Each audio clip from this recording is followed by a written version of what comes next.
आपको कोई psychiatrist depression की दवा देता है। आपने सोचा था कि डॉक्टर एक सिंपल एंटी डिप्रेसेंट SSRI या SNRI लिखेगा, लेकिन उसने प्रिस्क्रिप्शन पे फ्लॉक्सेटिन और ओलेंजापिन का कम्बिनेशन लिखा। ये कोडेप्रिकैप, न्यूलेप्रा एफ और कोओलान के नाम से मार्केट में जानी जाती है। और उसी वक्त जब आप ये देखते हो दो कम्बिनेशन लिखी हैं एक दवा में, आपके दिमाग में कई सवालात आते हैं कि क्या डिप्रेशन के लिए दो दवाइयों का कम्बिनेशन, और इसमें तो ओलेंजापिन है, ये तो हमने डॉक्टर साहब की वीडियो में देखी थी, ये साइकोसिस वाली दवाई होती है, ये मुझे क्यों दी? क्या मेरी कंडीशन बहुत सीरियस है, या ये कम्बिनेशन एंग्जाइटी और OCD दोनों में यूज़ होता है? यहाँ पर दोस्तों कन्फ्यूजन बहुत कॉमन है, क्योंकि जब एक टैबलेट में एंटी डिप्रेसेंट भी हो और एंटी साइकोटिक टाइप मेडिसिन भी हो तो पेशेंट नेचुरली घबरा जाता है। लेकिन कई दफ़ा ये कम्बिनेशन किसी लेबल की वजह से नहीं, बल्कि मरीज़ के बताने वाले अलामात, वो स्ट्रॉन्गर सिम्टम होते हैं, उनको कंट्रोल के लिए दी जाता है और काफ़ी दीगर चीज़ों में भी दिया जाता है। तो लिहाजा आज हम समझेंगे बड़े आसान लैंग्वेज में कि कोडेप्रिकैप, ओलेंजापिन, फ्लॉक्सेटिन का कम्बिनेशन है क्या, फ्लॉक्सेटिन अकेले क्या करती है, ओलेंजापिन क्यों ऐड की जाती है और ये दिमाग में कैसे काम करती है, वैसे ये किन कंडीशंस में दी जाती है, इसके साइड इफ़ेक्ट्स क्या हैं, इसकी डोजेस क्या है और क्या ये दवाई सेफ़ है। तो जुड़े रहना हमारे साथ।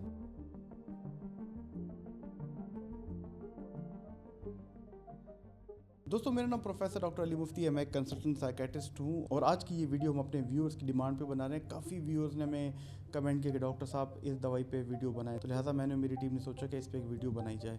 आपसे गुजारिश है कि हमारे चैनल को लाइक और सब्सक्राइब करें और अगर कोई सवाल हो, कोई टॉपिक को या किसी टॉपिक पे वीडियो बनवाना चाहते हैं तो हमें कमेंट सेक्शन में ज़रूर बता सकते हैं। तो दोस्तों कोडेप्रिकैप है क्या? इस पर सीधी सी बात यह है कि कोडेप्रिकैप, ओलेंजापिन, फ्लॉक्सेटिन ये एक कम्बिनेशन मेडिसिन है जिसमें आमतौर पर दो दवाइयाँ होती हैं। एक तो नाम से ज़ाहिर है फ्लॉक्सेटिन और दूसरी होती है ओलेंजापिन। ये एक SSRI एंटी डिप्रेसेंट और एक एटिपिकल एंटी साइकोटिक, बल्कि एंटी साइकोटिक के अलावा ओलेंजापिन मूड स्टेबलाइजिंग भी है। इन दोनों का कम्बिनेशन है। ये 3-25, 6-25, 12-25 की डोजेस में आती है, जिसमें 25 फ्लॉक्सेटिन की डोज होती है, 3, 6 और 12 ओलेंजापिन की डोज होती है। और यहाँ पे एक बहुत मिसअंडरस्टैंडिंग क्लियर करनी है कि अगर किसी मेडिसिन में ओलेंजापिन है तो इसका ये मतलब नहीं कि हर पेशेंट को साइकोसिस है या स्किज़ोफ्रेनिया है या ये बहुत कोई डेंजरस बीमारी है, बिल्कुल नहीं। वैसे मैंने ओलेंजापिन पे एक डिटेल से वीडियो बनाई है, ये उसका लिंक है, उसे भी ज़रूर देखना, आपको काफ़ी फ़ायदा होगा। दोस्तों साइकेट्री में बहुत सी मेडिसिन मल्टीपल कंडीशन में यूज़ होती हैं। अब अगर ख़ाली ओलेंजापिन की बात की जाए तो ओलेंजापिन सिर्फ साइकोसिस में नहीं इस्तेमाल होती, बल्कि कुछ ऐसे केसेस हैं जिसमें सिवियर डिप्रेशन हो और आपको बाइपोलर अफेक्टिव डिसऑर्डर हो, उसमें सिवियर डिप्रेशन हो, या वो डिप्रेशन जो कि ट्रीटमेंट से ना ठीक हो रही हो, ट्रीटमेंट रेजिस्टेंट डिप्रेशन हो, उसमें दी जाती है as an add on therapy. वो लोग जिनको सिवियर एंग्जाइटी हो और नींद का मसला हो, उनमें दी जाती है। वो डिप्रेशन जिसमें बार बार गुस्सा आए, एजिटेटेड डिप्रेशन, उसमें दी जाती है। और कुछ ऐसी मूड इलनेस या एंग्जाइटी या डिप्रेशन की दवा जिसमें एक इंसान की भूख ख़त्म हो जाए और उसका वज़न कम हो, तो उसमें भी दी जाती है। तो फ्लॉक्सेटिन, ओलेंजापिन, कोडेप्रिकैप का मतलब ये नहीं कि आप बहुत हैवी पेशेंट है। कई दफ़ा इसका मतलब सिर्फ ये है कि डॉक्टर आपके सिम्टम्स को दो एंगल से ट्रीट करना चाहता है, यानी मूड को भी टारगेट करता है और साथ साथ में सिवियर एंग्जाइटी, नींद, बेचैनी, रेस्टलेसनेस, बल्कि हो सकता है कि जो इंट्रूसिव थॉट्स होती हैं जो कि बार बार आती हैं, आप उनको रोक नहीं पाते, और इसके साथ एजिटेशन को भी।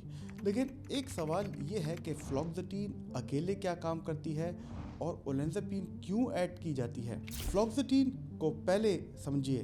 फ्लॉक्सेटिन जो कि एक SSRI दवाई है, selective serotonin reuptake inhibitor.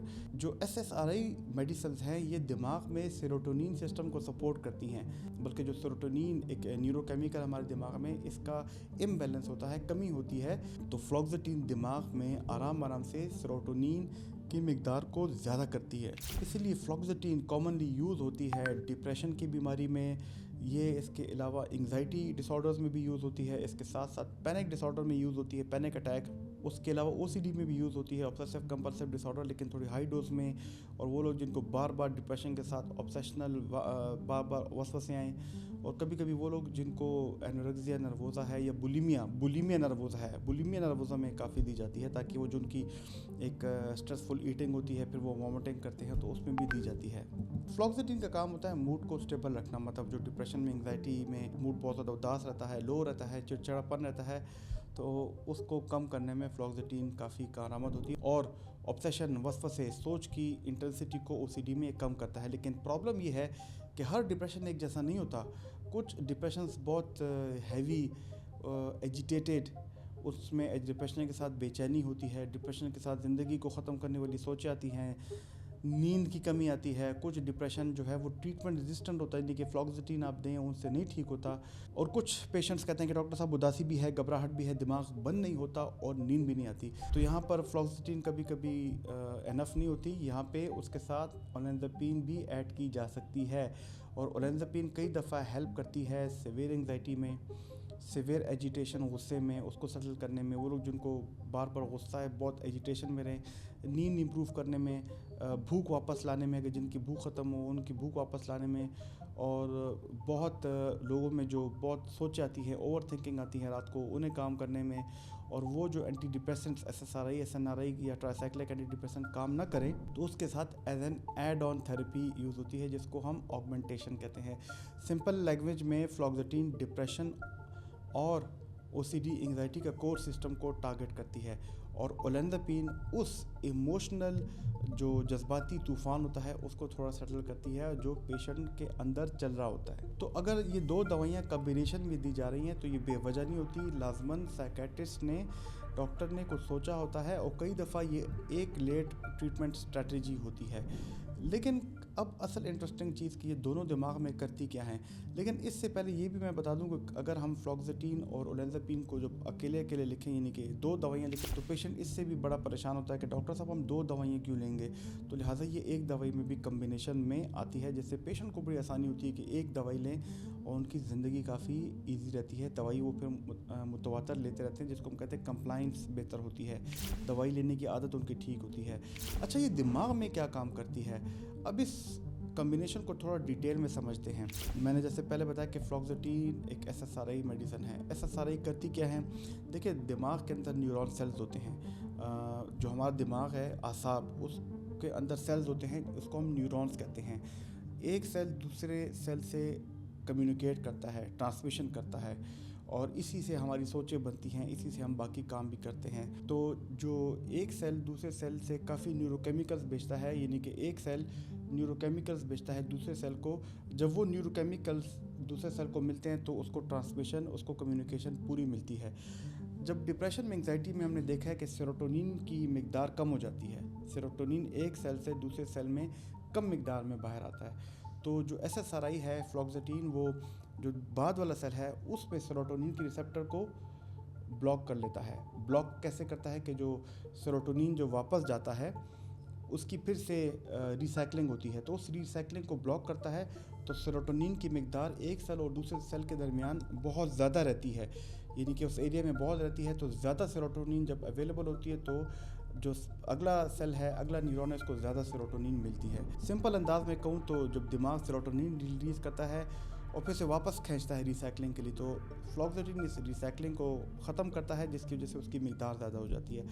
Result क्या है कि सेरोटोनिन जब ज़्यादा अवेलेबल होती है तो इसका फ़ायदा ये हो सकता है कि आपका कुछ दिनों बाद, उसके लेने के 5 या 10 दिनों बाद मूड बेहतर हो, एंग्जाइटी थोड़ी कम हो, आपकी जो ऑब्सेसिव सोचें हैं वो उनकी इंटेंसिटी कम हो जाए, आपको जो मूड स्विंग्स आते हैं, जज्बाती पेन आता है, वो थोड़े मैनेजेबल हो जाए। लेकिन दोस्तों फ्लॉक्सिटिन का इफ़ेक्ट यूजुअली स्लो बिल्ड होता है। अक्सर ये देखा गया कि दवाई जब आप लेते हैं तो ये 10 से 14 दिनों बाद आराम से आपके अंदर फ़ायदेमंद तब्दीली होती है, और 1 महीने बाद जो आपकी अलामात है उसमें 50% बेहतरी आती है। और अगर वो लोग जिनको OCD हो और ये फ्लॉक्सिटिन ले रहे हो तो उसमें और ज़्यादा टाइम भी लग सकता है। फॉर एग्ज़ाम्पल उसमें 1 महीना, 1.5 महीना भी लग सकता है कि ताकि इनमें आराम से बेहतरी आए। अब ओलेंजापिन के मैकेनिज़्म को समझते हैं। इसका मैकेनिज़्म थोड़ा सा ब्रॉडर है।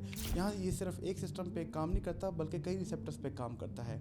ये डोपामीन के जो रिसेप्टर्स होते हैं उसको भी ब्लॉक करता है, यानी कि जो ओवर एक्टिव डोपामीन सिग्नलिंग होती है हमारी ब्रेन में। डोपामीन नॉर्मल हो तो अच्छी बात है, हमें मोटिवेशन होती है, लेकिन जब डोपामीन की मिकदार ब्रेन में बहुत ज़्यादा हो जाए तो इंसान साइकोसिस में चला जाता है, गुस्सा आता है, शक की बीमारी। तो ये उन डोपामीन रिसेप्टर्स को ब्लॉक करता है, तो इस वजह से एजिटेशन कम, गुस्सा कम, जो साइकोटिक सिम्टम्स है जिसमें इंसान बिला वजह लोगों पे शक करता है, डिलूजन्स होते हैं, वो कंट्रोल होते हैं। मूड की जो ओवर एक्टिवेशन होती है, कुछ लोग होते हैं मेनिया में वो बहुत हाई होते हैं, टॉक्सिक हैप्पीनेस होती है, उसको ठीक करती है।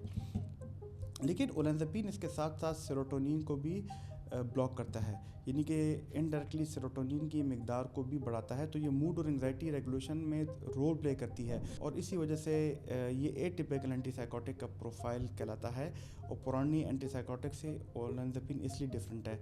लेकिन डोपामीन और सेरोटोनिन के अलावा ये हिस्टामीन ब्लॉकेट भी करता है। अगर हिस्टामीन की जो ब्लॉकेट है ज़्यादातर एंटी एलर्जिक मेडिसिन जो हैं वो करती हैं, और उसकी वजह से नींद आती है। तो जब ये भी हिस्टामीन ब्लॉक करता है, इस वजह से नींद आती है, बहुत ज़्यादा ड्राउजीनेस होती है, अच्छा भूख भी बढ़ जाती है, और जब भूख बढ़ता है तो वेट भी ज़्यादा हो सकता है। और इसके अलावा चौथे नंबर पे ये एंटीकोलिनर्जिक को भी ब्लॉक करता है, जो मस्करीनिक रिसेप्टर्स होते हैं।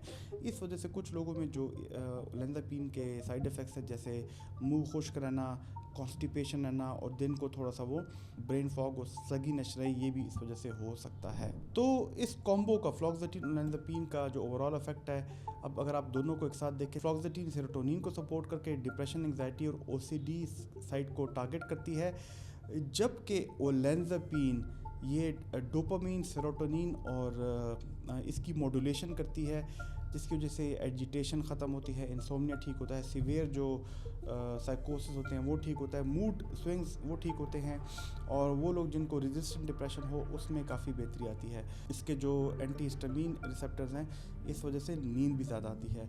तो यानी कई दफ़ा ये कॉम्बो आपके मूड को बेहतर करता है, नींद को सपोर्ट करता है, जो वसवसे आते हैं, dark thinking, negative thoughts, over thinking, उसको थोड़ा काम डाउन करता है, आपके अंदर जो एक अंदर जंग चल रही होती है उसको थोड़ा सेटल करता है। लेकिन हर पेशेंट को ये कॉम्बो नहीं दिया जाता, तो फिर कंडीशंस में ये कॉम्बो हम दे सकते हैं। दोस्तों ये सेक्शन बहुत इंपॉर्टेंट है, क्योंकि हर पेशेंट आता है और कहता है सर हमें ये कोड एप्रीकैप दवाई दे, लेकिन याद देखिए ट्रीटमेंट रेजिस्टेंट डिप्रेशन में दिया जाता है, जहाँ पे एक एंटी डिप्रेसेंट या बल्कि 2 एंटी डिप्रेसेंट से मरीज़ ना ठीक हो रहा, तो यहाँ पे आप देखते हैं कि इतनी दवाइयाँ लेने के बाद भी मरीज़ का मूड अभी भी लो है, वो काम नहीं करता, ऑफिस में काम नहीं कर सकता, कॉलेज में पढ़ाई ठीक नहीं है, रिलेशनशिप पुअर है, उसको बहुत ज़्यादा नाउमीदी है, और बहुत ज़्यादा नेगेटिव थॉट्स, ऑब्सेशंस आ रही हैं, नींद भी ख़राब है, एपिटाइट भी कम है। तो फिर यहाँ पे जो है को फ्लॉक्सेटिन और ओलेंजापिन का कॉम्बिनेशन दिया जा सकता है। वो लोग जिनको सीवियर डिप्रेशन विद एंग्जाइटी हो, सीवियर डिप्रेशन, उनको बार बार गुस्सा हो, एजिटेटेड डिप्रेशन, तो उसमें ये बहुत अच्छा काम करती है। और इसके अलावा वो डिप्रेशन जिसमें साइकोटिक फीचर्स हो, यानी कि डिप्रेशन की जो कैटेगरीज होती हैं, थोड़ा डिप्रेशन, माइल्ड डिप्रेशन, थोड़े से ज़्यादा डिप्रेशन, दरमियाना डिप्रेशन को मॉडरेट डिप्रेशन कहते हैं, फिर एक सीवियर डिप्रेशन होता है, बहुत ज़्यादा डिप्रेशन। इसमें कभी कभी डिप्रेशन के साथ साइकोटिक फीचर्स भी आ जाते हैं। अब साइकोटिक फीचर्स में यानी कि इंसान रियलिटी से दूर हो जाता है, लोगों पे बिला वजह शक करता है, डिलूजन्स आते हैं। तो इसके साथ और कभी कभी ऐसे डिलूजन्स भी आते हैं कि बस मेरा ज़िंदा रहना ठीक नहीं है, मैं मर गया हूँ, ये मेरी लाश फिर रही है, निहिलिस्टिक डिलूजन्स आते हैं, तो उसकी रियलिटी टेस्टिंग ख़राब हो जाती है। तो यहाँ पे ये वाला कम्बिनेशन बहुत बेहतर होता है। तो सिर्फ एक एंटी डिप्रेसेंट के लिए देना ये हरगिज़ पेशेंट के केस में बेस्ट नहीं हो सकता, यहाँ कम्बिनेशन या मूड फोकस स्ट्रेटजी सोची जा सकती है। इसके अलावा वो लोग जो कि प्रेगनेंसी का शिकार हो, उनको सीवियर डिप्रेशन हो, तो उसमें फ्लॉक्सेटिन जनरली सेफ़ कंसिडर की जाती है। तो ये कम्बिनेशन और साथ में ओलेंजापिन की छोटी डोज 3 या 6 तक भी हम दे सकते हैं। वैसे फ्लॉक्सेटिन और ओलेंजापिन का जो कम्बिनेशन है ये ज़्यादातर रात को दी जाती है, क्योंकि इसमें ओलेंजापिन होती है, इससे नींद आता है।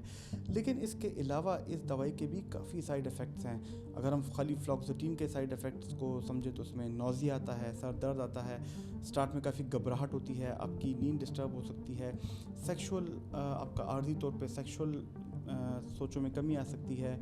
और उसके अलावा जो ओलेंजापिन के साइड इफ़ेक्ट्स उसमें ज़्यादा नींद आना, ज़्यादा भूख बढ़ना, उसकी वजह से वेट का ज़्यादा होना, कॉन्स्टिपेशन और नेक्स्ट डे भी आपको हैवी लगता है। और यहाँ सबसे ज़्यादा इंपॉर्टेंट कंसर्न ये कि मेटाबॉलिक साइड इफ़ेक्ट्स, यानी कि ओलेंजापिन से अगर आपकी खुराक बहुत ज़्यादा हो गई है, वेट बहुत बढ़ गया, तो फिर आपको चाहिए कि कुछ लिपिड प्रोफाइल टेस्ट कराएं, शुगर के टेस्ट कराएं कि कहीं अगर आपके ये वाले टेस्ट में काफ़ी मुश्किलात हो तो फिर ये दवाई कम करें या आपकी ओलेंजापिन को ख़त्म कर दें। अब $1,000,000 क्वेश्चन कि क्या कोडेप्रिकैप ओलेंजापिन फ्लॉक्सेटिन कॉम्बिनेशन सेफ़ है? तो जी हाँ, ये सेफ़ है। सही पेशेंट में सही हिस्ट्री लेके सही रीज़न के लिए सही मॉनिटरिंग के साथ ये दवाई सेफ़ है।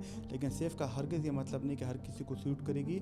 ये कोई मल्टी वाइटामिन नहीं है, प्रॉपर एक साइकेट्रिक कम्बिनेशन है, इसलिए ये हमेशा अंडर सुपरविजन ही लेनी चाहिए। दोस्तों, कैसे लगी आपको ये वाली वीडियो? अगर आपको ये वाली वीडियो पसंद आई तो हमारी ये वाली वीडियो देखना, जो कि मैंने बाइपोलर अफेक्टिव डिसऑर्डर पे बनाई है, आपको काफ़ी फ़ायदा होगा।